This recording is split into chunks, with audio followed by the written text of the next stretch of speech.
Welcome to our YouTube channel wave audio book FM। Episode 181। Shravani Tiya को लेके अपने साथ एक टैक्सी में बैठ वहां से चली जाती है। कुछ ही देर में वो अपने घर पहुंचती है और टिया को अंदर लेके दरवाजे की कुंडी को बंद कर टिया के पास आओ से बोली। टिया तो कुछ भी बोलने से पहले कम से कम ये तो देख लिया कर कि हम खड़े कहाँ हैं। अगर तेरी बात अतुल ने सुन लिया होता तो। टिया श्रावणी की बात सुन, दीदी हम घर आ चुके हैं, इसलिए अब तू मुझे मेरे नाम से बुला सकती है। और वैसे भी मैं जीजू और रेहान को देख को उस समय डर गई थी, इसलिए कुछ भी नहीं देख पाए। श्रावणी टिया की बात सुन परेशानी वाले लहजे में, क्या रेहान तुझे ढूंढ रहा था?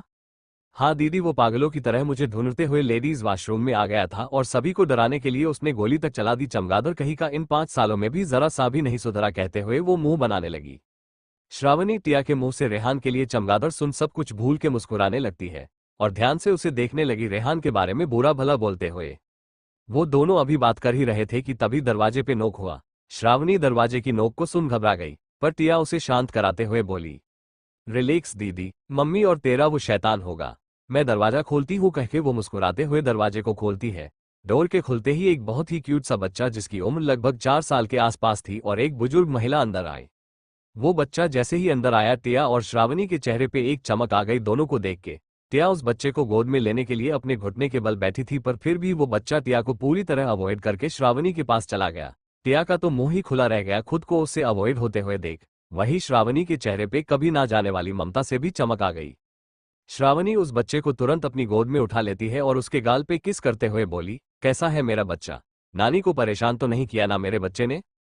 दोस्तों, जैसा कि आप सब काफी ज्यादा समझदार है, इसलिए अभी तक आप सभी को पता चल गया होगा कि श्रावणी और कोई नहीं धानी ही है और टिया कोई और नहीं दिव्या है। और ये जो बच्चा है ये धैर्य और धानी का बेटा है, जिसका नाम मैंने दक्ष रखा है। दोस्तों, आप सभी को धैर्य के बेटे का नाम कैसा लगा ये जरूर बताना, और अगर आप सभी को दक्ष नाम अच्छा ना लगे तो मुझे कोई दूसरा नाम भी सजेस्ट कर सकते हैं। पर एक बात का ख्याल रहे कि ये धैर्य का बेटा है, बड़ा होके ये भी काफी हद तक धैर्य की ही तरह होगा, तो नाम मैच खाना चाहिए। तो चलिए शुरू करते हैं कहानी को आगे। दक्ष श्रावणी का सवाल सुन मुंह बनाते हुए मीठी सी आवाज में बोला, मैंने नानी को परेशान नहीं किया, नानी ने मुझे परेशान किया। मम्मा, आपको पता है नानी मुझे आज छोटे बच्चों के पार्क में ले गई थी और वहां मैं बहुत ज्यादा बोर हो गया, पर नानी तो अपनी फ्रेंड्स के साथ बातें करने में लगी हुई थी। दक्ष की ऐसी शिकायतें सुन जहां श्रावणी हंसने लगी वहां सविता जी का मुंह खुला का खुला रह गया और वो उसके पास आ उसके पीठ पे हल्का सा मरते हुए बोली, शायद तू भूल रहा है दक्ष की तू भी अभी छोटा बच्चा ही है, और जहां मैं ले गई थी तुझे वहां तेरी उम्र के बच्चे ही खेल रहे थे। तुझे पता है धानी तेरे नवाबजादे ने क्या किया? ये वहां एक चेयर पे बैठ के अपने साथ खेल रहे बच्चों को ऑर्डर दे रहा था। इसे देख ऐसा लग रहा था जैसे ये उन लोगों का राजा है। धानी अपनी माँ की बात सुन दक्ष को देखने लगी। दक्ष हमेशा ही ऐसी कोई ना कोई हरकत कर ही देता था जिससे धानी को धैर्य की याद आ जाती थी। वो धैर्य से दूर हुई थी क्योंकि उसे अपने बच्चे पे धैर्य का साया भी मंजूर नहीं था, पर दक्ष की हर एक हरकत धैर्य की तरह थी। सच में अगर अभी धैर्य दक्ष की हरकतों के बारे में सुनता तो उसे खुद पे कुछ ज्यादा ही घमंड होता। खैर छोड़ो, धानी दक्ष को दिव्या की गोद में देते हुए बोली, दिव्या इसे खाना खिला के सुला दे जाके, और तू भी सो जा खा के, मुझे मम्मी से कुछ बात करनी है। उसके चेहरे पे सीरियसनेस साफ दिखाई दे रही थी, जिसे देख दिव्या ने कुछ नहीं कहा और शांति से दक्ष को अपनी गोद में लेके वहां से चली गई। दिव्या और दक्ष के जाने के बाद धानी सविता जी को सोफे पे बिठा के खुद उनके पास बैठ के उन्हें आज जो भी उसके और दिव्या के साथ हुआ बता देती है। सविता जी धानी की बात सुन घबरा गई और बोली, अगर दामाद जी यहाँ शिमला में है तो उन्हें तुझ तक पहुंचने में ज्यादा टाइम नहीं लगेगा, हमें इस शहर को जल्द से जल्द छोड़ देना चाहिए। चल पैकिंग करते हैं, कहके वो उठने लगी। पर धानी उन्हें शांति से फिर से सोफे पे बिठाते हुए बोली, मम्मी पहले तू शांत हो जा और मेरी बात सुन। पहले तो हम ऐसे सब कुछ छोड़ के नहीं जा सकते हैं एक ही रात में। अगर हम ऐसे एक ही रात में अचानक गायब हो गए तो लोगों को हम पर शक होगा, और दूसरा मेरी जॉब है, दिव्या की जॉब है, हमें पहले वहां पे रिजाइन देना होगा, उसके बाद ही हम इस शहर को छोड़ के जा सकते हैं। सविता जी हड़बड़ाते हुए, और अगर तब तक दामाद जी तुझ तक पहुंच गए तो? नहीं मम्मी, इस बार नहीं, धैर्य इस बार मुझ तक नहीं पहुंच पाएंगे। अब मैं वही 5 साल पहले वाली कमजोर भोली भाली धानी नहीं हूं। अब मैं सीनियर सर्जन डॉक्टर श्रावणी हूं जो अपने फैसले अपने दम पे लेती है। धानी के चेहरे पे अभी एक कॉन्फिडेंस छलक रहा था, जिसे देख सविता जी शांत हुई और वो उसके सर को प्यार से सहलाते हुए बोली, तुझे जो करना है कर, मैं तो बस अपनी दोनों बच्चियों की खुशियां चाहती हूँ, कहके वो चली गई। वहीं दूसरी तरफ धैर्य शिमला के सबसे आलीशान 7 स्टार होटल के VIP कमरे में रुका हुआ था।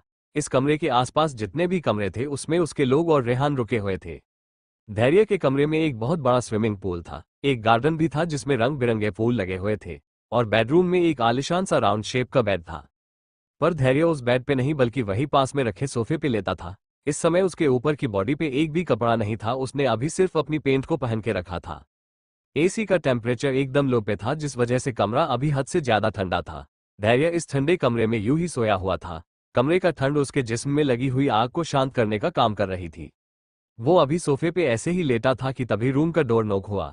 रूम के डोर के नॉक होने पे धैर्य बिना हिले बोला, खुला है, आ जाओ। धैर्य का ऑर्डर सुन रेहान अंदर आया और अपने सर को झुका के बोला, 20 आपने जिन मशीनों को मंगवाया था आज शाम वो आ गई है। धैर्य वैसे ही बिना हिले, तो काम पे लग जाओ सब के सब। रेहान सर नीचे किए हुए, उन लोगों ने अपने काम को शुरू भी कर दिया है और ऑलमोस्ट शिमला में रह रहे आधी आबादी को स्कैन भी कर लिया है, पर मेमसे का पता अभी तक नहीं लगा। धैर्य वैसे ही लेटे हुए, एक बात का ख्याल रहे रेहान, धानी, दिव्या और उन दोनों की माँ और मेरा बच्चा, ये चारों यही इसी शहर में है और मुझे मेरा बच्चा और मेरी बीवी किसी भी कीमत पे वापस चाहिए। इसलिए शहर के एक एक इंसान को स्कैन करो और जिसके ऊपर हल्का सा भी शक हो जाके खुद उन्हें देखो। मैं अब और दूरी बर्दाश्त नहीं कर सकता, ये जानते हुए कि धानी यही कहीं मेरे आसपास ही है। धैर्य ने इतना ही कहा था कि रेहान ने बस हाँ में सर हिलाया और कमरे से चला गया। रेहान के जाने के बाद धैर्य खाली पड़े बेड को देखते हुए बोला, बहुत तड़पाया है तुमने मुझे धानी, इन 5 सालों में। इन 5 सालों का बदला मुझे तुमसे लेना है, तुम्हारे जिस्म के साथ खेल के और तुमसे अपनी प्यास बुझा के। कहते हुए वो बेड को देखने लगा और इमेजिन करने लगा धानी को। वो बेड पे अभी लेटी है और धैर्य उसके ऊपर है और धानी के होंठों पे अपने रफ होंठ रख अपनी प्यास को बुझा रहा है। और फिर धीरे धीरे उसने धानी के बॉडी से उसके सारे कपड़ों को हटा दिया और उसके बॉडी के हर एक हिस्से पे अपनी छाप छोड़ते हुए उसे खुद में समाने लगा। धैर्य के आंखों के सामने अभी यही सीन घूम रहे थे और उसे मदहोश कर रहे थे। आज 5 साल बाद पहली बार उसने धानी को फील किया था अपने बहुत करीब। और वहीं दूसरी ओर एक कमरे में बड़ी बड़ी मशीनें लगी हुई थी, जिसमें शिमला में रह रहे एक एक आदमी और औरत, बच्चों तक को स्कैन किया जा रहा था। पर इतने बड़े शिमला जैसे विकसित शहर में 1.6 लाख लोगों की आबादी में 3 लोगों को ढूंढना घास में एक सुई को ढूंढने जैसा मुश्किल काम था। और ये काम करते हुए शाम से रात और रात से सुबह हो जाती है, पर किसी ने भी अपने काम को रोका नहीं था और लगे हुए थे। वहीं दूसरी ओर सुबह के 6 बज गए थे और धानी अपने हमेशा के समय पे उठ नहा धो के रेडी हो गई थी और सभी के लिए सुबह का नाश्ता बनाने लगी। कुछ देर में नाश्ता बन गया और वो सभी को उठाते हुए चिल्लाई, अगर नाश्ता करना है तो सबके सब आधे घंटे में शावर लेके जल्दी आ जाओ। कहके वो सविता जी दिव्या के कंबल को झटके में खींच लेती है और दक्ष को गोद में उठा बाथरूम में चली जाती है उसे नहलाने के लिए।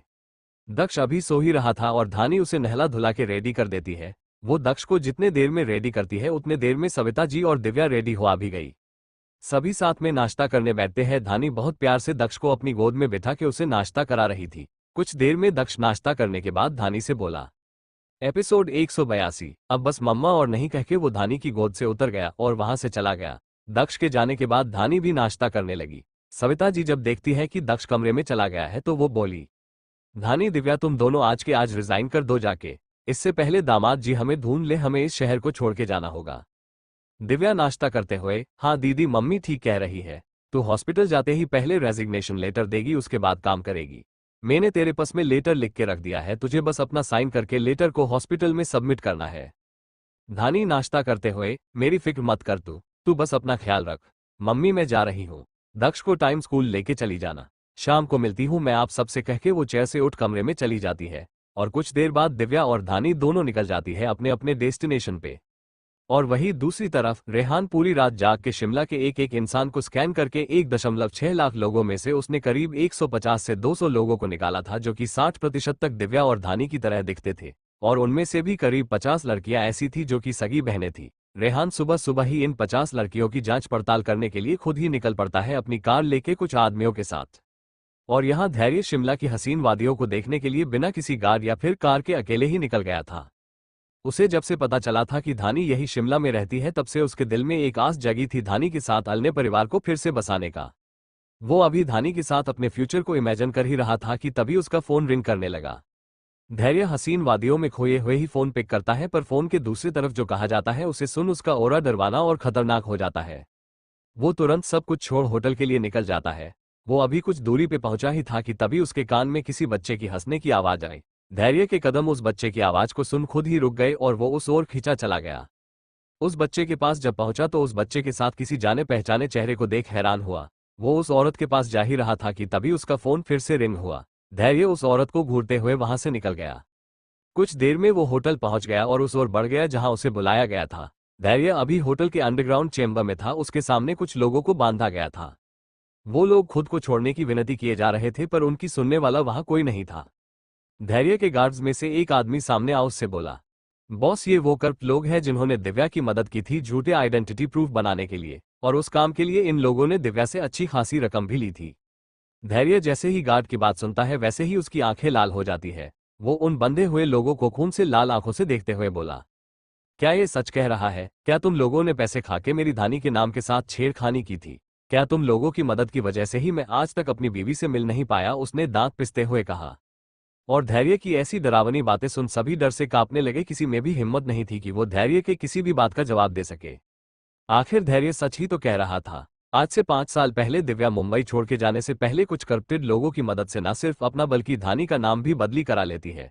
दोनों के पास जितनी भी चीजें थी जैसे स्कूल और कॉलेज के रिजल्ट, आधार कार्ड, पैन कार्ड, सारी चीजों पे नाम बदली करवा के मुंबई को छोड़ देती है हमेशा हमेशा के लिए। लाख कोशिश करने के बाद भी जब धैर्य को धानी का पता नहीं चला तो उसे शक होने लगा और वो कुछ कानून की मदद से और कुछ अपने नेटवर्क से उन लोगों को ढूंढने लगा जिन लोगों ने धानी और दिव्या की मदद की थी। और अब जाके उसे ये लोग मिले हैं और धैर्य इन सभी को खा जाने वाली नजर से घूर रहा था। वो उन लोगों को घूरते हुए पास में ही आग में गर्म हो रहे लोहे की छड़ी को उन लोगों के पास लेके आया और बोला, क्यों किया तुम लोगों ने उस बेवकूफ लड़की की मदद? वो लोग धैर्य के हाथ में गर्म लोहे की छड़ी को देख घबराए आवाज में, हमें माफ कर दीजिए साहब, हमें नहीं पता था कि हम जिस लड़की की मदद कर रहे हैं वो लड़की आपसे भाग रही है, हमें माफ कर दीजिए साहब, वो सभी गिड़गिड़ाते हुए बोले। पर धैर्य का कलेजा अभी जल रहा था ये सोच के कि धानी से उसे अलग करने के लिए पूरी दुनिया ने मिलकर साजिश रची और उसे उसकी धानी से अलग कर दिया। वो अपने अंदर जल रही आग से सभी को जलाने के लिए बिना कुछ सोचे समझे उस गर्म लोहे की छड़ी को उन लोगों की बदन पे जगह जगह छुआने लगा। ये लोहे की छड़ी सच में बहुत ज्यादा गर्म थी। जहां जहां ये छड़ी उन लोगों को टच हो रही थी वो जगह उन लोगों की काली पड़ती जा रही थी और वो सभी दर्द से कराह रहे थे जोर जोर से। धैर्य यही सब करीब आधे से 1 घंटे तक करता रहा। अब तक वो सभी दर्द से कराहते हुए बेहोश हो गए। उन सभी के बेहोश होने के बाद धैर्य ने उस छड़ी को फेंका और अपने आदमियों की तरफ बिना देखे बोला, इन लोगों को भूखे शेर के पिंजरे में डाल दो, इन लोगों से कम कुछ नहीं तो मेरे शेरों का पेट भर जाएगा, कहके धैर्य चला गया। और वहां रेहान सुबह से लेकर रात होने तक उन सभी 50 लड़कियों के घर पे खुद जाके उन्हें चेक करता रहा एक एक करके। और यहाँ हॉस्पिटल में धानी आते ही सबसे पहले मैनेजिंग डायरेक्टर के केबिन में जाके उन्हें अपना रेजिग्नेशन लेटर दे देती है। मैनेजिंग डायरेक्टर को धानी का यूं अचानक रिसाइन देना थोड़ा अजीब तो लगता है पर वो कुछ नहीं कहता और धानी से उस लेटर को एक्सेप्ट कर लेता है। पर जैसे ही धानी केबिन से जाती है वो ये बात हॉस्पिटल के चेयरमैन को बता देता है। और हॉस्पिटल का चेयरमैन कोई और नहीं अतुल था। अतुल को जैसे ही ये बात पता चलती है कि धानी बिना किसी नोटिस के रिजाइन कर रही है वो तुरंत सिंह प्राइवेट लिमिटेड से निकल अपनी कार में बैठ हॉस्पिटल पहुंच जाता है और किसी भी चीज की परवाह किए बिना धानी को ढूंढते हुए उसके पास आ जाता है। धानी उस समय जनरल वार्ड में थी और पेशेंट्स को चेक कर रही थी। धानी काफी स्वीट टाइप की लड़की और डॉक्टर दोनों है इसलिए उसके पेशेंट उससे बहुत खुश रहा करते थे और रोज उसके आने का वेट करते। धानी चेहरे पे मीठी सी मुस्कुराहट लिए उन पेशेंट्स को चेक कर ही रही थी कि तभी अतुल हवा के झोंके की तरह धानी के पास आता है और बिना किसी चीज की परवाह किए बिना धानी का हाथ पकड़ उसे सबके सामने से लेके चला जाता है। धानी के साथ जो जूनियर डॉक्टर थे जो कि अभी धानी को असिस्ट कर रहे थे और जो धानी के पेशेंट थे उन सभी का मुंह खुला का खुला रह जाता है। धानी को भी अतुल की हरकतों से काफी हैरानी होती है पर वो सभी के सामने कोई सीन क्रिएट नहीं करना चाहती थी इसलिए वो शांति से उसके साथ चली जाती है। अतुल धानी को हॉस्पिटल के एक कोने में लाके उसके दोनों बाजुओं को कस के पकड़ दांत पिसते हुए बोला, कब तक भागते रहोगी तुम धानी उस आदमी से और कहां तक? कभी ना कभी तो उसका सामना तुम्हें करना ही होगा ना, तो आज क्यों नहीं? तुम जितना उस आदमी से डरोगी और उससे दूर भागोगी वो आदमी उतना तुम्हारे पास आएगा और तुम्हें डराएगा, इसलिए भागो मत लड़ो, मैं हूं तुम्हारे साथ। अतुल धानी को हिम्मत देते हुए बोला। उसने अभी अभी धानी के दोनों बाजुओं को जकड़ ले रखा था और धानी के बेहद करीब खड़ा था। और वही धानी अतुल की बात सुन हैरानी से उसे कुछ पल देखती रही, फिर उससे अपने बाजुओं को छुड़ा के बोली, सबसे पहली बात मेरा नाम धानी नहीं श्रावणी है, और दूसरी बात मैं किसी से भी नहीं डर रही, और तीसरी और लास्ट बात, मुझसे दूर रहो अतुल, मुझे किसी के भी साथ की जरूरत नहीं है, कहके धानी जाने लगी। पर अतुल ने धानी को फिर से अपने करीब खींचा और उसे दीवार से सटा उसके और भी ज्यादा करीब आ धीमी आवाज में बोला, मुझे पता है कि तुम्हें किसी की जरूरत नहीं है पर मुझे जरूरत है तुम्हारी, तुम क्यों नहीं समझती धानी? धानी अतुल की बात सुन हैरानी से उसे देखते हुए, मतलब क्या है तुम्हारा अतुल, तुम्हें मेरी क्यों जरूरत है? अतुल धानी के सवाल से अपने होश में आया और धानी को छोड़ उससे दूर होते हुए बात को बदलने की कोशिश करते हुए बोला, मेरा मतलब है कि इस हॉस्पिटल को है तुम्हारी जरूरत, तुम चली गई इस हॉस्पिटल को छोड़ के तो यहाँ के पेशेंट्स को कौन संभालेगा? कहके अतुल यहाँ वहां देखने लगा। उसकी अभी हिम्मत भी नहीं हो रही थी कि वो धानी से नजरें भी मिला सके। हे दोस्तों, जैसा कि आप सबने देखा कि धानी के मन में धैर्य के लिए इन 5 सालों में और भी ज्यादा कड़वाहट आ गई है, इसलिए वो उससे जितना हो सके उतना दूर जाने की कोशिश कर रही है। एपिसोड 183। अतुल धानी के सवाल से अपने होश में आया और धानी को छोड़ उससे दूर होते हुए बात को बदलने की कोशिश करते हुए बोला, मेरा मतलब है कि इस हॉस्पिटल को है तुम्हारी जरूरत। तुम चली गई इस हॉस्पिटल को छोड़ के तो यहाँ के पेशेंट्स को कौन संभालेगा। कह के अतुल यहाँ वहां देखने लगा। उसकी अभी हिम्मत भी नहीं हो रही थी कि वो धानी से नजरें भी मिला सके। पर धानी अतुल को शक भरी नजर से कुछ देर देखने के बाद बोली, इस हॉस्पिटल में मुझसे भी ज्यादा काबिल डॉक्टर्स काम करते हैं अतुल, और वैसे भी रिजाइन करना मेरा हक है जिसे मैं यूज कर रही हूँ। अतुल को धानी की बातें बेचैन करने लगी, इसलिए वो मुड़ा उसकी तरफ और उसके एकदम करीब आके बोला, अगर तुम अपनी वजह से रेजिग्नेशन देती तो मैं उसे एक्सेप्ट कर लेता धानी, पर तुम रेजिग्नेशन धैर्य सिंह रायजादा की वजह से दे रही हो, उसके डर की वजह से दे रही, और इसे मैं एक्सेप्ट नहीं कर सकता। धानी अतुल के सीने पे दोनों हाथ रख गुस्से में उसे खुद से दूर धक्का दे चिल्लाए, कितनी बार मैं तुम्हें बताऊं कि मैं धानी नहीं श्रावणी हूं। डॉक्टर श्रावणी शर्मा नाम है मेरा, और मेरे रेजिग्नेशन देने की वजह धैर्य नहीं है।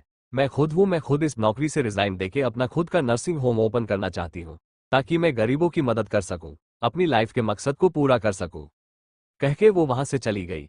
अतुल जाती हुई धानी को जाते हुए देख धीमे से खुद से बोला, और कितना झूठ बोलोगी तुम धानी, तुम्हें पता है मैं तुम्हें उस गुंडे से प्रोटेक्ट कर सकता हूँ, वो भी बहुत अच्छे से। उसके बाद भी क्यों तुम मुझसे सारा सच कह के मेरी क्यों नहीं बन जाती, क्यों। कह के उसने एक गहरी सांस ली। अतुल से बात करने के बाद धानी का मन हॉस्पिटल में लग नहीं रहा था, इसलिए वो जल्दी छुट्टी लेके हॉस्पिटल से बाहर आ गई गार्डन एरिया में खुली हवा खाने के लिए। गार्डन के खुली हवा में सांस लेके उसे काफी अच्छा लग रहा था। वो हवा में अपने हाथ को फैला के इस सुहाने मौसम का मजा ले रही थी। उसका रुपट्टा और उसके खुले बाल इस हवा में लहरा रहे थे और उसकी खूबसूरती में चार चांद लगा रहे थे। उसी समय धैर्य भी अपने गार्ड्स के साथ हॉस्पिटल आया था किसी काम से। पता नहीं क्यों जब भी धानी उसके आसपास से भी गुजरती थी तो उसका दिल हमेशा जोर जोर से धड़कने लगता था। आज भी वही हुआ। धैर्य ने जैसे ही हॉस्पिटल के गेट पे अपने कदम को रखा उसके दिल की धड़कनें तेज हो गई और वो बेचैन। ऐसा उसके साथ तभी होता जब धानी उसके साथ या आसपास होती। धैर्य अपने दिल पे हाथ रख के अपने आसपास देखने लगा और बोला, धानी हॉस्पिटल क्यों आई है, क्या उसे कोई बीमारी है। कह के उसने अपने आसपास नजर घुमाई तो उसे हवा में लहराता हुआ एक रुपट्टा दिखाई दिया। उस रुपट्टे को देख वो बोला, धानी आखिर तुम मुझे मिल ही गई। कह के वो भागा तेज स्पीड में उसकी ओर। वो कुछ ही देर में उस रुपट्टे वाली के पास पहुंच गया और उसके बाजू को पकड़ उसे अपने सीने से लगाते हुए अपनी बाहों में जकड़ लिया और कहा, आखिरकार मैंने तुम्हें ढूंढ ही लिया धानी, अब मैं तुम्हें खुद से एक पल के लिए भी दूर नहीं जाने दूंगा। वही जिस लड़की को उसने अभी अपनी बाहों में जकड़ के रखा था वो लड़की डर गई और तेज आवाज में चिल्लाई, छोड़ो मुझे, छोड़ो, प्लीज मत पकड़ो मुझे। धैर्य को जब धानी के अलावा किसी और की आवाज आई तो उसने उस लड़की को खुद से दूर किया और उसके चेहरे को देखा तो उसे एहसास हुआ कि उसने जिसे अपने सीने से लगाया था वो धानी नहीं कोई और है। वो हैरानी के साथ खुद से बोला, नहीं ऐसा नहीं हो सकता, मेरा दिल मुझे धोखा नहीं दे सकता। कहके वो अपने आसपास देखने लगा और धानी को ढूंढने लगा और वहां से चला गया। उसके जाते ही एक पेड़ के पीछे से धानी निकल के बाहर आई और डर के कारण लंबी लंबी सांस लेते हुए खुद से बोली, थैंक यू भगवान जी, जो मुझे आपने बचा लिया, वरना अगर धैर्य ने मुझे देख लिया होता तो इस बसर वो मुझे कैद ही कर लेते। पर नहीं, अब मैं धैर्य के हाथ नहीं आऊंगी। अगर अतुल मेरे रेजिग्नेशन लेटर को एक्सेप्ट नहीं करता तो ना करे, मैं बिना रिजाइन दिए ही यहां से चली जाऊंगी अपने बच्चे को लेके। कह के वो सबसे पहले रुपट्टे से अपने चेहरे को ढकती है और फिर वहां से घर चली जाती है। एपिसोड 184। धैर्य कुछ देर में डॉक्टर के केबिन में पहुंचा और बिना डॉक्टर की परमिशन लिए चेयर पे बैठ गया। डॉक्टर पहले तो धैर्य की बदतमीजी देख उसे गुस्से में घूरने लगे, पर जब उन्होंने धैर्य के आसपास हाथ में लोडेड गन लिए गार्ड्स को देखा तो घबरा के अपनी जगह पे वापस बैठ गए। धैर्य डॉक्टर को जब घबराया हुआ देखता है तो एक गहरी सांस ले अपने पीछे खड़े गार्ड्स को बुरी तरह घूरते हुए बेरुखी से बोला, तुम लोग आके मेरे सर पे बैठ जाओ और यहाँ बैठ के मुझे गार्ड करो। तुम लोग गार्ड्स धैर्य के ऐसे बोलने पे अपना सर झुका के सॉरी सर बोल के केबिन के बाहर चले गए। गार्ड्स के जाने के बाद धैर्य ने डॉक्टर से कहा, डॉक्टर आपको डरने की जरूरत नहीं है, आप प्लीज मुझे चेक करिए। डॉक्टर धैर्य का नॉर्मल बिहेव देख थोड़ा रिलैक्स फील करते हैं और उससे बोले, जी बोलिए क्या प्रॉब्लम है आपको। धैर्य बुरा सा चेहरा बना के बोला, डॉक्टर कुछ दिन से पता नहीं क्यों मेरे दिल की धड़कनें अचानक से बढ़ जाती है और बेचैनी सी फील होने लगती है। मुझे ऐसा लगता है जैसे मेरी वाइफ मेरे आसपास ही है, पर एक्चुअली वो नहीं होती। क्या मैं बीमार हो रहा हूँ। डॉक्टर गहरी सांस ले अपने चश्मे को ठीक करते हुए बोले, आप बीमार नहीं है मिस्टर, धैर्य सिंह रायजादा नाम है मेरा। डॉक्टर को अटकते देख धैर्य बीच में बोला। धैर्य के बोलने पे डॉक्टर ने हामी में सर हिलाया और कहा, जी नहीं मिस्टर धैर्य, आप बीमार नहीं है, बस अपनी वाइफ के साथ थोड़ा ज्यादा टाइम स्पेंड करने की जरूरत है आपको, और कुछ नहीं। धैर्य डॉक्टर को घूरते के देखते हुए बोला, वो मेरे साथ अब नहीं रहती, गुस्से में मुझे छोड़ के चली गई वो। डॉक्टर हंसते हुए बोले, तो उन्हें मना के वापस लेके आ जाइए और उनके साथ टाइम स्पेंड करिए। धैर्य गुस्से में डॉक्टर को घूर के देखते हुए बोला, डॉक्टर वो मुझे छोड़ के चली गई है और मुझे नहीं पता है वो कहाँ गई है। अगर पता होता तो मैं उसे उठा के लाता और अपने पास कैद करके रखता जब तक वो फिर से मुझसे पहले की तरह प्यार नहीं करने लगती।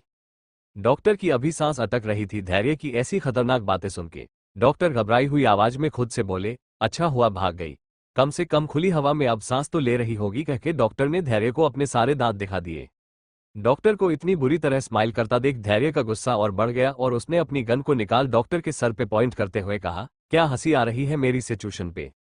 कोई बात नहीं, अब नहीं आएगी हंसी, कहके धैर्य गन को लोड करता है, पर डॉक्टर अपनी जगह पे जल्दी से खड़े हो डरी हुई आवाज में जल्दी जल्दी में बोले, मिस्टर धैर्य आप गलत समझ रहे हैं, मैं आपकी सिचुएशन पे नहीं हंस रहा। वो जब मैं कुछ सोचता हूं तो मुझे अपने आप हंसी आ जाती है, वो बात को घुमाते हुए बोला। धैर्य अभी गुस्से में था और डॉक्टर उसके सामने बकवास कर रहा था और धैर्य को ये सब बिल्कुल भी नहीं पसंद, इसलिए उसने अगले ही पल गन को लोड किया और डॉक्टर के पैर में गोली चला दी और गुस्से में चिल्लाते हुए कहा, तू सच कहता तो शायद तुझे ये धैर्य छोड़ देता, पर तू झूठ बोल रहा है, मुझे बेवकूफ बनाने की कोशिश कर रहा है। और धैर्य सिंह रायजादा को ये बिल्कुल भी नहीं पसंद, कहके उसने दूसरी गोली चला दी डॉक्टर के दूसरे पैर में। गोली की आवाज काफी तेज थी जिसे बाहर खड़े लोग आराम से सुन सकते थे। अतुल इस समय हॉस्पिटल में अपने केबिन में था, इसलिए उसके पास ये खबर बहुत जल्द पहुंच गई और वो केबिन से निकल के भागते हुए वहां आया और डॉक्टर को धैर्य से दूर करते हुए तेज आवाज में बोला, धैर्य ये तुम्हारा घर नहीं है, मेरा हॉस्पिटल है और तुम मेरे हॉस्पिटल में आके मेरे डॉक्टर्स को ऐसे नहीं मार सकते।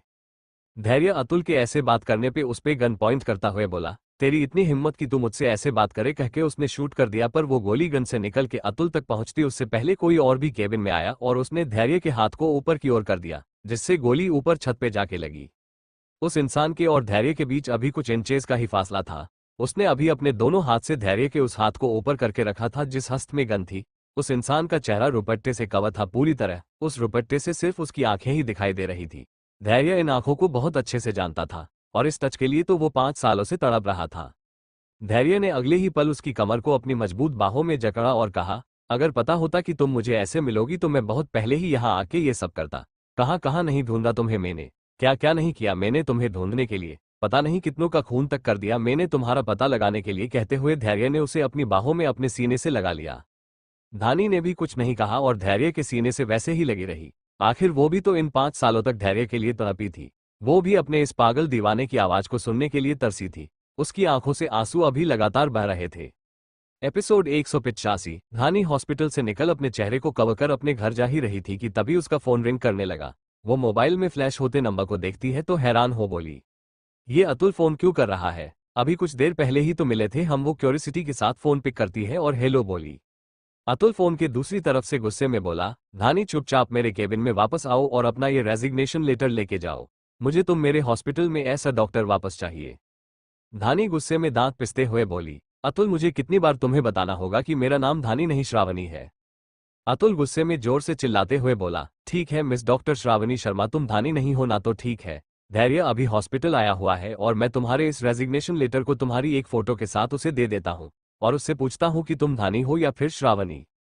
धानी गुस्से में जोर से चिल्लाई, अतुल। अतुल बीच में ही टोकते हुए बोला, अगर तुम नहीं चाहती कि मैं धैर्य के पास जाऊं तो चुपचाप अभी के अभी मेरे केबिन में आओ और इस लेटर को अपने हाथ से फाड़ के फेंको, कहके अतुल फोन कट कर देता है। धानी अतुल के ऐसे बार बार फोर्स करने पे मजबूरी में वापस हॉस्पिटल चली जाती है अतुल के केबिन में। वो अतुल के केबिन में पहुंच उससे कुछ कहने ही वाली थी कि तभी एक क्लर्क उसके केबिन में दौड़ते हुए आया और घबराई हुई आवाज में बोला, सर धैर्य सिंह रायजादा आया है हॉस्पिटल और वो हॉस्पिटल के सीनियर डॉक्टर पे फायरिंग कर रहा है।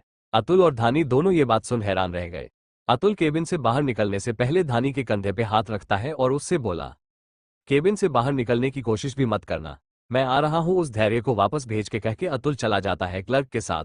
धानी अतुल की बात मान केबिन में ठहर तो जाती है, पर उसे ये बात बहुत अच्छे से पता थी कि धैर्य के गुस्से का सामना उसके अलावा अगर कोई और करेगा तो उसे अपनी जान से हाथ धोना होगा।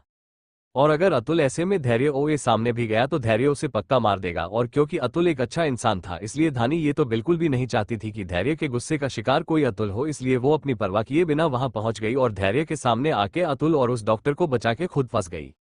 धैर्य ने अभी धानी को खुद से कस के चिपका के रखा था और उसके बाल उसके गले को सभी जगह सुगड़ रहा था और उसकी खुशबू को खुद में समा रहा था।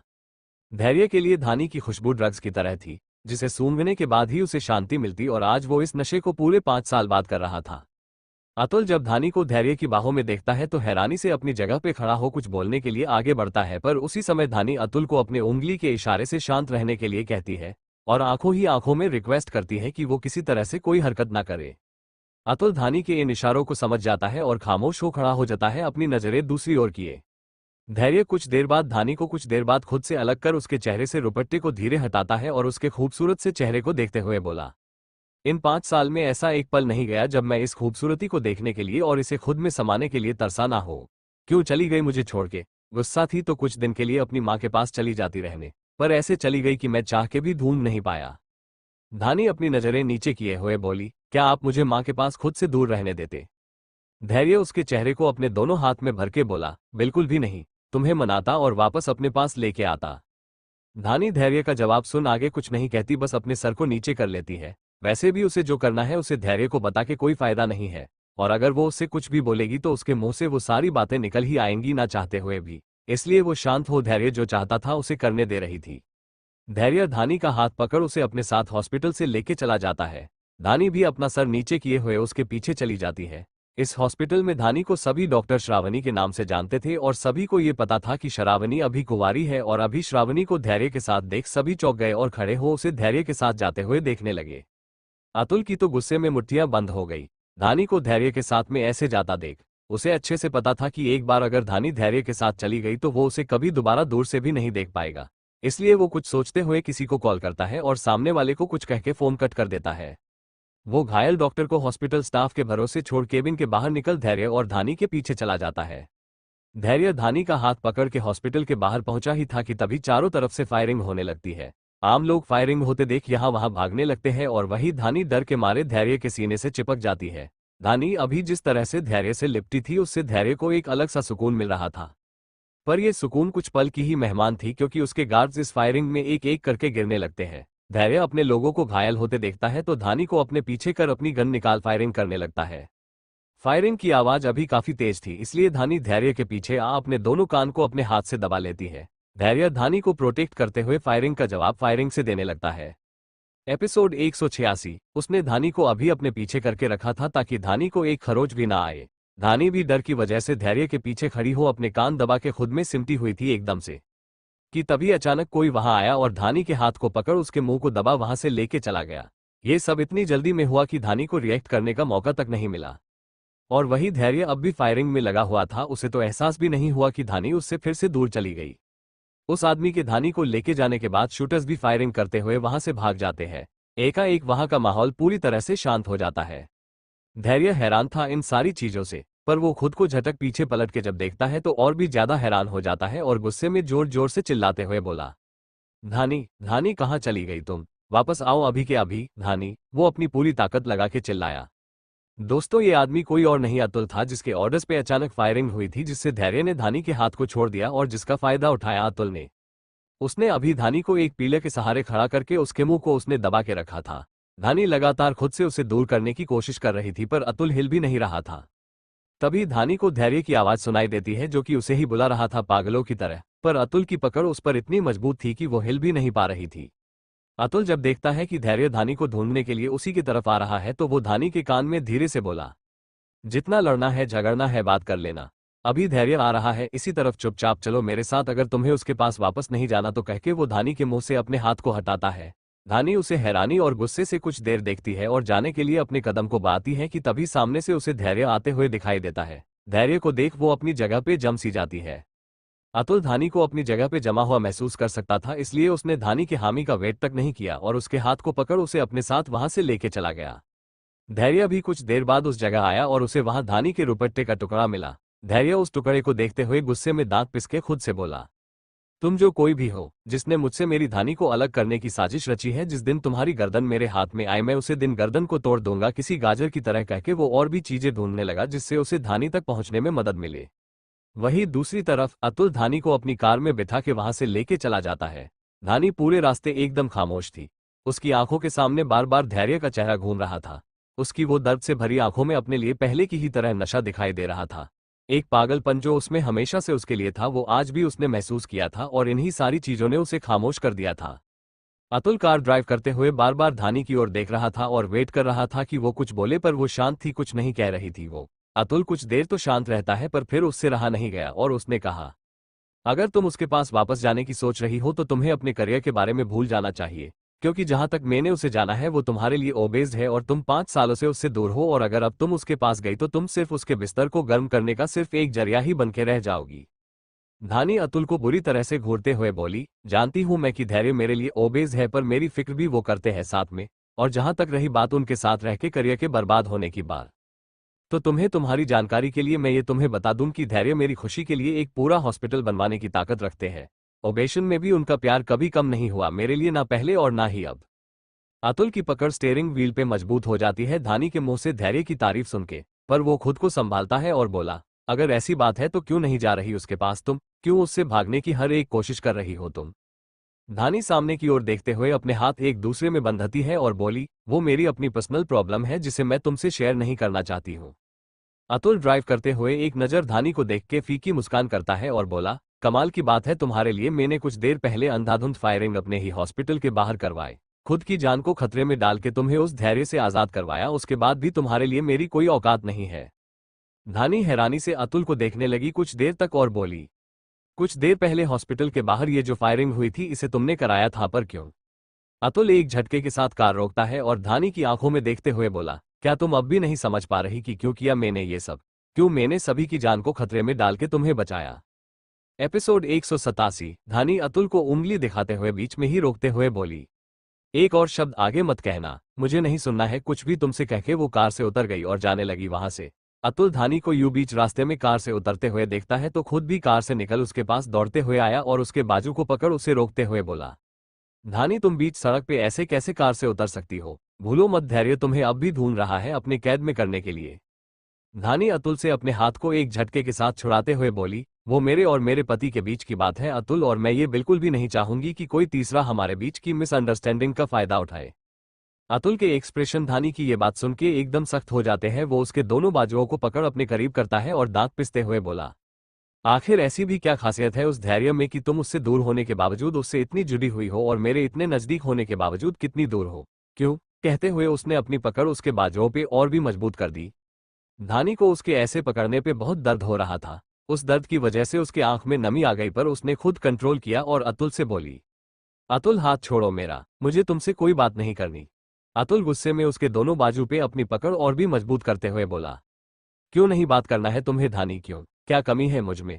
उस धैर्य की तरह क्रिमिनल नहीं हूं, सब कुछ जानने के बाद भी तुमसे दीवानों की तरह प्यार करता रहा पिछले 5 सालों से, तब भी कुछ नहीं कहा इस उम्मीद में कि तुम कभी तो मेरी फीलिंग्स को समझोगी, पर नहीं समझना तो दूर, तुमने कभी अपने दिमाग में मेरा ख्याल तक नहीं लाया, क्यों धानी क्यों? धानी गुस्से में अपनी पूरी ताकत लगा कि अतुल को खुद से दूर करती है और तेज आवाज में बोली, क्योंकि मेरी शादी जिस भी इंसान से हुई है मैं उनसे बहुत प्यार करती हूँ आज भी, माना वो क्रिमिनल है पर मेरे है पूरे दिल से, और मैं उनकी हूँ अपनी आत्मा से, और साथ में उनके बच्चे की माँ हूं मैं। अतुल हैरानी से धानी को देखने लगा। धानी अतुल को हैरान देख बोली, हाँ अतुल, मैं जिस समय धैर्य को छोड़ के गई थी उस समय मैं प्रेग्नेंट थी। उसी प्रेगनेंसी के टाइम में मैंने ऑनलाइन डॉक्टर की पढ़ाई की। आफ्टर प्रेगनेंसी मैंने तुम्हारे हॉस्पिटल में ट्रेनिंग ली और आज मैं इस मौकाम पर हूँ। इसलिए मुझे किसी के भी सहारे की जरूरत नहीं है, ना ही तुम्हारे और ना ही धैर्य के। अपने बच्चे को मैं अकेले पालने की ताकत रखती हूँ, कहके वो जाने लगी, पर तभी अतुल की आवाज आए, माना मैंने कि तुम्हें मेरी जरूरत नहीं है, पर मुझे तुम्हारी जरूरत है धानी। जिस दिन से तुम्हें देखा तुम्हें पाने की चाहत इस दिल में जगी, हर कोशिश करता तुमसे बात करने की, तुम्हारे करीब आने की। जिन आम स्टाफ की कभी शक्ल तक मैंने नहीं देखी, उन्हीं आम स्टाफ से दोस्ती की मैंने तुम्हारे करीब आने के लिए। इन 5 सालों में मैंने देखा है तुम्हें एक कमजोर औरत से मजबूत डॉक्टर बनते हुए, और तुम्हारी इसी पर्सनैलिटी ने मुझे तुम्हारा दीवाना बना दिया। बोलते बोलते वो रुक जाता है कुछ देर के लिए और फिर एक गहरी सांस ले फिर से बोलना शुरू करता है वो, तुम्हें भले ही किसी भी मर्द की सहारे की जरूरत नहीं है, पर मुझे तुम्हारी जरूरत है। एक बार हाँ कह दो। पूरी इज्जत के साथ मैं ना सिर्फ तुम्हें बल्कि तुम्हारे बेटे को भी अपनाऊंगा। कभी उसे इस बात एहसास तक नहीं होने दूंगा कि मैं उसका बाप नहीं हूं, कहके वो धानी के करीब बढ़ने लगा। धानी अतुल को अपने करीब आता देख उससे अपने कदम पीछे ले उसे अपना हाथ दिखा के रुकने का इशारा करती है और बोली, अपने कदम वही रोक लो अतुल। माना मैंने कि मेरे पति डेविल है, बहुत बुरे हैं, पर यह भी सच है कि वो मुझसे बहुत प्यार करते हैं और मैं उनसे कुछ मिसअंडरस्टैंडिंग की वजह से मैं उनसे दूर जरूर हो गई हूं, पर मेरे बच्चे के बाप होने का हक सिर्फ उनके पास है। दक्ष धैर्य सिंह रायजादा कल भी था और कल भी रहेगा, फिर चाहे हम एक दूसरे के साथ रहे या ना रहे। इसलिए तुमसे कह रही हूं, मेरे लिए तुम्हारे अंदर ये जो फीलिंग उमड़ रही है इन्हें रोक लो, वरना दर्द तुम्हें ही होगा। अतुल की आंखों में नमी आ जाती है धानी के ऐसे शब्द सुन के। वो उसके पास आ बोला, बहुत पत्थर दिल हो तुम, वो डेविल है उसके बाद भी उसकी हो तुम। कोई बात नहीं, अब इस बारे में बात नहीं करेंगे, चलो मैं तुम्हें तुम्हारे घर छोड़ देता हूं, कहके उसने धानी के हाथ को पकड़ा। पर धानी अपने हाथ को उससे झटके में छुड़ाते हुए बोली, मैं टैक्सी से चली जाऊंगी, कहके उससे अपना मुंह मोड़ लिया उसने। अतुल धानी का ऐसा बिहेवियर खुद के प्रति देख एक फीकी मुस्कान के साथ बोला, बॉयफ्रेंड के लेवल के से तो तुमने मुझे धक्के देके गिरा दिया धानी, पर अब हमारे बीच एक दोस्ती का रिश्ता था, कभी उसे तो बने रहने दो। धानी अतुल की ये बात सुन के उसकी ओर देखने लगती है। उसे अतुल की हालत देख दर्द हो रहा था। अतुल धानी को खुद की ओर ऐसे देखते हुए देखता है तो बोला, ऐसे मत देखो धानी, वरना मैं अपनी लिमिट्स क्रॉस कर जाऊंगा और तुम्हें किस कर लूंगा। ये होंठ हमेशा मुझे अपनी ओर अट्रैक्ट करते हैं और आज जब दिल टूटा है तो इन होंठों को छूने के लिए और भी ज्यादा दिल तरस रहा है। बहुत मुश्किल से रोका है खुद को, पर अगर ये मासूम नजरें यूं ही देखती रही मुझे तो मैं खुद को रोक नहीं पाऊंगा। धानी अतुल की ये बात सुन के उससे 2 कदम दूर होकर अपने चेहरे को दूसरी तरफ कर लेती है। अतुल एक गहरी सांस लेके खुद को संभालता है और फिर धानी से बोला, चलो अब छोड़ देता हूं तुम्हें मैं, कहके वो कार की तरफ बढ़ गया। धानी कुछ देर उसे यूं ही देखती रही, फिर उसने भी अपने कदम कार की तरफ बढ़ा दिए। एपिसोड 188। धानी के कार में बैठने पे अतुल कार ड्राइव करना शुरू कर देता है। पूरे रास्ते दोनों के बीच कोई भी बात नहीं होती। एक अजीब सी सन्नाटा पूरे कार में फैला हुआ था, पर दोनों को ही उससे जरा सा भी फर्क नहीं पड़ रहा था। वहीं दूसरी तरफ धैर्य होटल में अपने कमरे में अभी था और गुस्से में यहाँ वहां टहल रहा था। उसके हाथ में धानी के रुपट्टे का टुकड़ा अभी तक था, जिसे वो लाल आंखों से देखते हुए खुद से बोला, मत तड़पाओ इतना मुझे धानी, वरना मैं हैवान बन जाऊंगा। 5 साल तक तुमसे दूरी में सह गया, पर अब जब मैं जानता हूं कि तुम मेरे आसपास मौजूद हो तो एक पल की भी दूरी नहीं सही जाती अब तुमसे।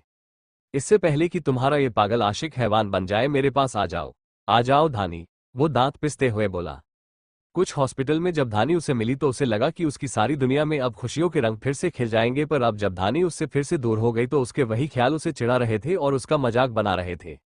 धैर्य अभी खून भरी आंखों से उस रुपट्टे के टुकड़े को घूर ही रहा था कि तभी कमरे में रेहान आया और अपना सर झुका के नॉर्मल वे में बोला, बॉस मेम शिमला में कहाँ रह रही है, इस बात का पता चल गया है।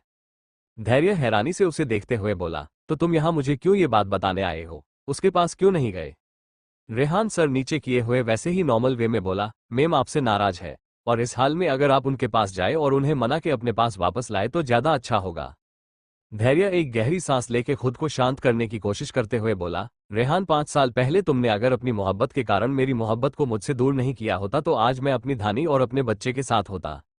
5 साल बाद भी अगर धानी मुझसे नाराज है तो इसकी वजह तुम और तुम्हारी वो बेवकूफ कम अक्ल दिव्या है। और एक बात और, एक बार धानी को और अपने बच्चे को मैं वापस अपने पास लेके आ जाऊं, उसके बाद तुम दोनों को क्या पनिशमेंट देनी है ये मैं तय करूंगा, और यकीन मानो उस सजा से तुम दोनों अंदर तक हिल जाओगे। धैर्य दांत पिसते हुए बोला और कमरे से निकल गया। रेहान धैर्य के जाने के बाद एक गहरी सांस ले खुद से बोला, आप हम दोनों को जो सजा देंगे वो देंगे, पर मैं खुद उस लड़की को क्या सजा दूंगा ये मैं खुद नहीं जानता। पिछले 5 सालों से मुझे अपना दीवाना बना के ऐसे दूर चली गई जैसे कुछ था ही नहीं कभी, और इस बात की सजा तो मैं उसे अपने तरीके से दूंगा। आखिर के शब्दों पे उसने जोर देते हुए कहा और धैर्य के पीछे चला गया। धानी का घर। अतुल की कार सीधे धानी के दरवाजे के सामने रुकती है। धानी कुछ देर कार में बैठे रहती है, फिर एक गहरी सांस ले कार से उतर अंदर जाने लगी। अतुल धानी को उतरते हुए देख खुद भी बाहर आया और उसे रोकते हुए बोला, पहली बार तुम्हारे घर आया हूं मैं तुम्हें छोड़ने, अंदर नहीं बुलाओगी, एक ग्लास पानी के लिए भी नहीं पूछोगी, क्या इतना पराया समझती हो मुझे तुम। धानी के कदम अंदर की तरफ जाते जाते रुक गए। वो मुड़ के अतुल को हैरानी से देखने लगी, पर फिर कुछ सोचते हुए बोली, ऐसी बात नहीं है अतुल, आओ अंदर। पानी ही क्यों, शाम का डिनर भी सबके साथ ही करना, मम्मी बहुत अच्छा खाना बनाती है, तुम्हें पसंद आएगा, कहके वो उसे प्यारी सी स्माइल पास करती है। अतुल धानी को पहले की तरह रिएक्ट करता देख हल्का महसूस करता है और उसकी तरफ अपने कदम बढ़ा देता है। धानी भी एक गहरी सांस ले डोर बेल प्रेस करती है। डोर बेल के बजने के अगले ही सेकंड दरवाजा खुलता है और एक प्यारी सी मीठी सी मगर बहुत ही तेज आवाज अंदर से आती है, मम्मी आप आ गए, वाह, कहते हुए दक्ष दौड़ के धानी के पास आया और उससे लिपट गया। धानी ने भी उसे अपनी गोद में उठा लिया और उसे लेके अंदर गई। सविता जी दक्ष की हरकत देख उससे बोली, दक्ष बेटा मम्मी अभी अभी आए हैं, कम से कम उसे सांस तो ले लेने दो। दक्ष धानी को देखते हुए बोला, मम्मी आप बाहर सांस नहीं लेते हो क्या।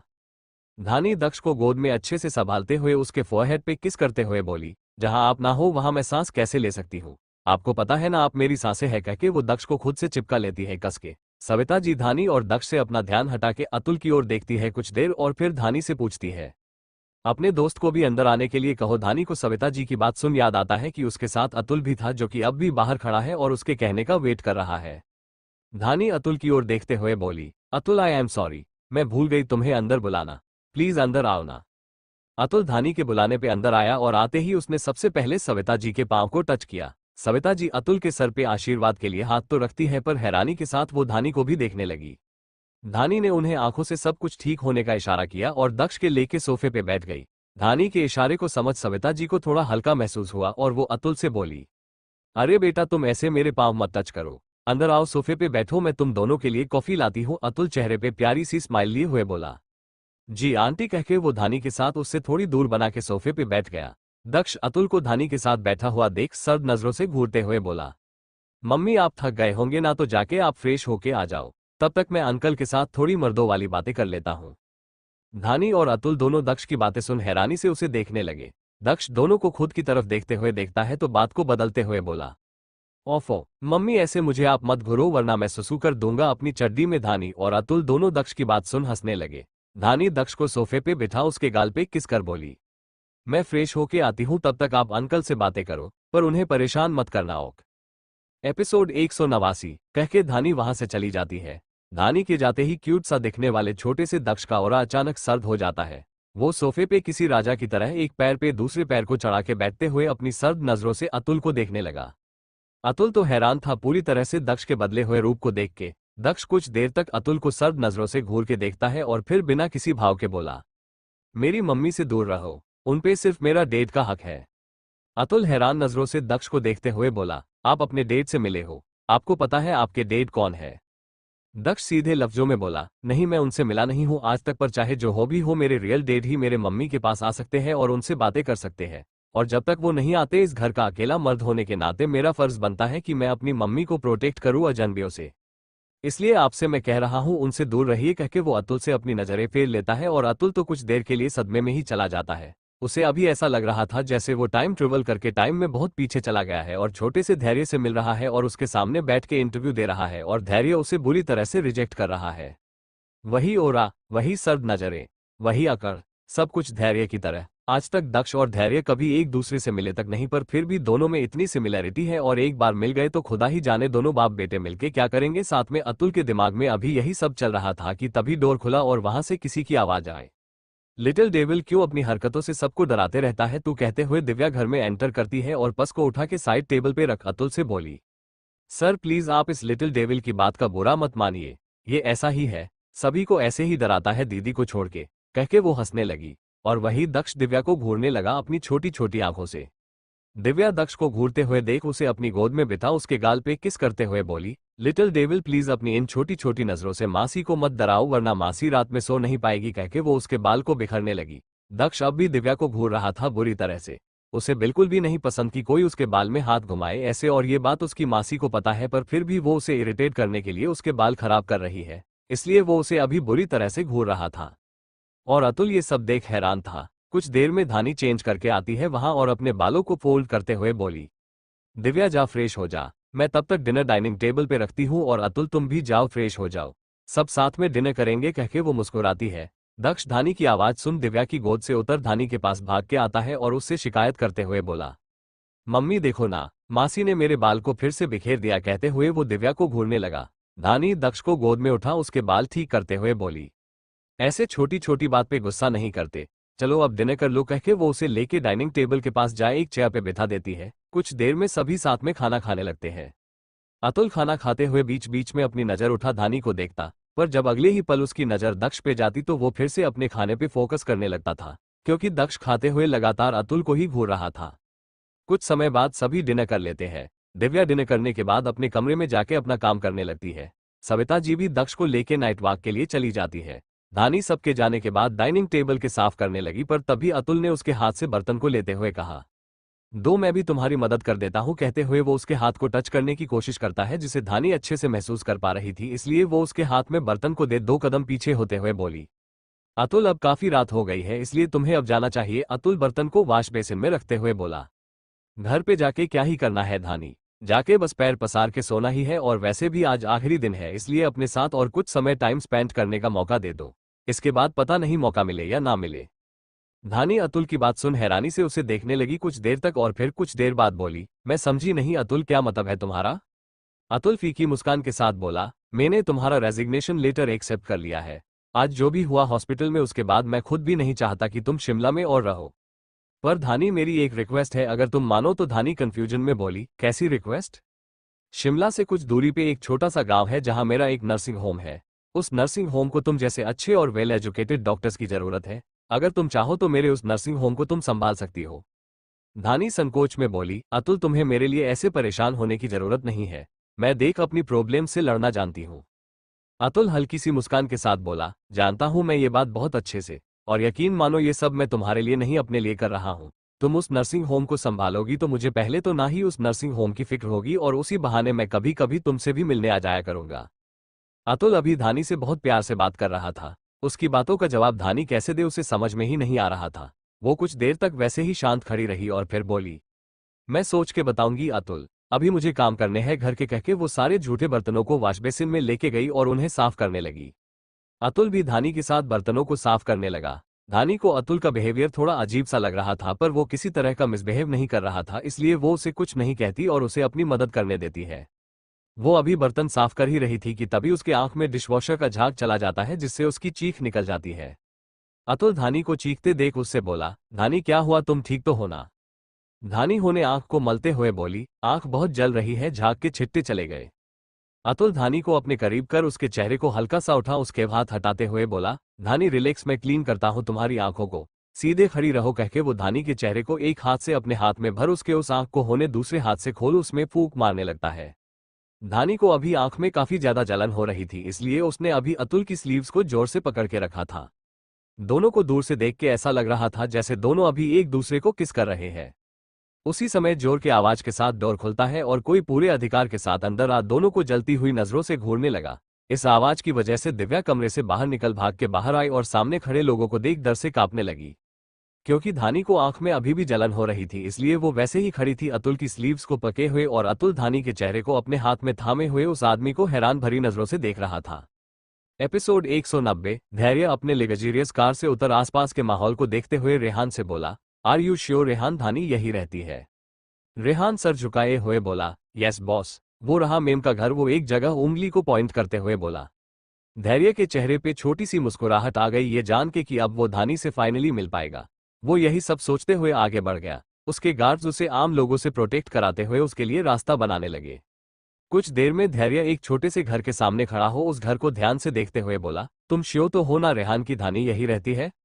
रेहान कॉन्फिडेंस के साथ बोला, जब से मुझे पता चला है कि मेम और दिव्या यहाँ शिमला में रह रही है तब से मैंने अपनी जान लगा दी है बॉस, इसलिए यकीन करिए और अंदर चलिए। धैर्य रेहान की बातों पे यकीन कर आगे कदम बढ़ा देता है। वो डोर बेल बजाने ही वाला था कि तभी कुछ सोचते हुए वो अपनी गन निकाल के सीधे लॉक पे शूट करता है और एक तेज आवाज के साथ डोर खुल जाता है। लॉक के खुलते ही धैर्य बिना किसी संकोच के साथ घर में एंटर करता है। उसके पीछे रेहान और उसके साथ गार्ड्स एंटर करते हैं। धैर्य जैसे ही घर में एंटर करता है वैसे ही उसकी नजर सामने खड़े खड़े कपल पे जाती है, जो कि अभी एक दूसरे में खोए हुए थे और एक दूसरे को किस कर रहे थे। पर जब वो उस कपल का चेहरा देखता है तो उसकी आंखें लाल हो जाती है और मुट्ठियां गुस्से में बंध जाती है, क्योंकि ये कपल कोई और नहीं अतुल और धानी थे। गन चलने का की आवाज काफी तेज थी, जिसे सुन दिव्या कमरे से भागते हुए आई बाहर और अतुल ने सर घुमा के उस ओर देखा। धानी भी अपनी आंख खोलने की कोशिश कर रही थी, पर दोनों अब भी उसी पोजीशन में थे। दिव्या जब एक टक सभी को एक ओर देखते पाती है तो वो भी अपनी नजर घुमा के देखती है और हैरानी से अपने मुंह पे हाथ रख लेती है। कुछ समय बाद धानी भी अपने आंख को क्लीन कर जब सामने देखती है तो धैर्य को सामने खड़ा देख जम सी जाती है, पर अगले ही पल खुद को झटक अतुल को खुद से झटके से दूर कर धैर्य को डरी हुई नजरों से देखने लगती है। वो अपनी सफाई में कुछ कहती उससे पहले ही धैर्य दोनों के पास अतुल के मुंह पे एक जोर का पंच मारता है और धानी के बाजू को पकड़ उसे अपने करीब खींच उसके जबड़े को जकड़ दांत पिसते हुए बोला, मुझे तो लगा कि तुम मुझसे नाराज हो, जाके तुम्हें मनाऊंगा, पर यहाँ तो तुम रंगरलियां मना रही हो। ये सब करने से पहले तुम्हें एक बार भी मेरा ख्याल तक नहीं आया। कहते हुए वो अपनी पकड़ उसके जबड़े पे और भी मजबूत करने लगा, जिस वजह से धानी को बहुत दर्द होने लगा और वो दर्द में कराहते हुए बोली, धैर्य आप जैसा समझ रहे हैं वैसा कुछ नहीं है। अतुल मेरा सिर्फ एक दोस्त है, उससे ज्यादा कुछ भी नहीं है वो, प्लीज यकीन करिए। अतुल भी खड़े हो धैर्य के पास आ धानी को उससे छुड़ाने की कोशिश करते हुए बोला, धैर्य तुम पागल हो गए हो क्या, छोड़ो उसे, दर्द हो रहा है उसे। उसने अभी इतना ही कहा था कि तभी धैर्य ने उसके मुंह पे एक और मुक्का जड़ दिया और धानी को झटके में खुद से दूर कर अतुल के कॉलर को पकड़ते हुए गुस्से में कहा, तू फिक्र करने वाला होता कौन है? बीवी है वो, मेरी जैसा चाहूं वैसा उसके साथ बिहेव करूं, हक है उस पे मेरा। कहते हुए उसने एक और मुक्का उसके मुंह पे जड़ दिया। अतुल धैर्य के इस वार को सह नहीं पाया और जमीन पे गिर गया, पर अगले ही पल वो उठा और शांत लहजे में धैर्य को समझाने की कोशिश करते हुए बोला, धैर्य हम दोनों के बीच सिर्फ दोस्ती है, उससे ज्यादा कुछ नहीं है। अभी तुमने जो देखा वो तुम्हारी सिर्फ एक गलत फहमी थी। प्लीज धानी। उसने धानी का नाम लिया ही था कि तभी धैर्य ने उसके मुंह पे एक और मुक्का जड़ दिया और दांत पिसते हुए कहा, धानी का नाम भी मैं किसी और के मुंह से बर्दाश्त नहीं कर सकता। धानी जब देखती है कि धैर्य गुस्से में वाइल्ड हो रहा है अतुल के साथ और उसकी बात को सुनने के लिए भी तैयार नहीं है, तो वो अपने डर को कंट्रोल करते हुए धैर्य और अतुल के बीच आके तेज आवाजें चिल्लाए, धैर्य वहीं रुक जाइए। एक और वार मैं अतुल पे बर्दाश्त नहीं करूंगी। अगर मेरे और अतुल के बीच कोई रिश्ता है भी तब भी आपका उससे कोई मतलब नहीं है, क्योंकि मैंने आपको 5 साल पहले छोड़ दिया है। धानी का इतना कहना था कि धैर्य गुस्से में पूरा हैवान बन गया और धानी के पास आ उसके गले को दबाते हुए पीछे की तरफ लेके जाते हुए दीवार से सटा दिया और गुस्से भरी आवाज में कहा, मुझसे रिश्ता तोड़ने का हक मैंने तुम्हें दिया नहीं है धानी। मैंने शादी के पहले ही तुमसे कहा था जब तक मेरी सांस चलेगी तब तक तुम्हें मेरे साथ चलना होगा, और तुम उसके लिए मानी भी थी। और अब चाहे सब कुछ बर्बाद हो जाए पर मैं ना खुद पीछे हटूंगा और ना ही तुम्हें पीछे हटने दूंगा। कहते हुए वो उसके गले को और जोर से दबाने लगा। अतुल बड़ा ही था धानी की मदद करने के लिए, पर धैर्य के गार्ड्स ने उसे पकड़ लिया। दिव्या जब देखती है कि धानी को सांस लेने के लिए भी स्ट्रगल करना पड़ रहा है तो वो हिम्मत करके भाग के दोनों के पास आई और धैर्य के हाथ को धानी के गले से हटाने की कोशिश करते हुए चिल्लाए, जीजू दीदी को छोड़िए, वो मर जाएगी। धैर्य की भी नजर तभी दिव्या पे पड़ती है और उसकी आंखों में खून उतर आता है। वो धानी के गले को छोड़ दिव्या को घूरते हुए रेहान से बोला, रेहान क्या तुम्हें अपनी मोहब्बत से कोई शिकायत नहीं है? क्या तुम्हें इस लड़की से कोई बात नहीं करनी? मैं चाहता हूं कि इसे तुम सजा दो और इससे किए अपने वादे को पूरा करो। अपनी तड़प, अपने जख्म, अपने दर्द को इस लड़की की आत्मा तक को दर्द देके पूरा करो। धैर्य का ऑर्डर सुन धानी और दिव्या दोनों ही डर से कांप गई। धानी अपनी नजर घुमा के जब रेहान की ओर देखती है तो पाती है रेहान दिव्या की ओर बढ़ रहा था गुस्से में। धानी दिव्या को खुद के सीने से लगा रेहान से तेज आवाज में बोली, रेहान मेरी बहन से दूर रहना, कोशिश भी मत करना इसे छूने की। रेहान धानी की धमकी सुन के भी पूरी तरह से अनसुना कर देता है और दिव्या के हाथ को पकड़ झटके में उसे अपने करीब खींच उसके बाल को पीछे से पकड़ते हुए बोला, कहा था ना, अगली बार मिली तो मेरे जबरदस्ती के प्यार को देखेगी तू, इस रेहान की हैवानियत को देखेगी तू। अब तुझे पता चलेगा कि जब एक आशिक दिल जला बनता है तो वो अपने हाथ से ही कैसे अपनी ही मोहब्बत को खाक करता है। कहके उसने दिव्या को कंधे पे उठाया और उसे लेके कमरे में चला गया और डोर को अंदर से बंद कर लिया। Thanks for watching.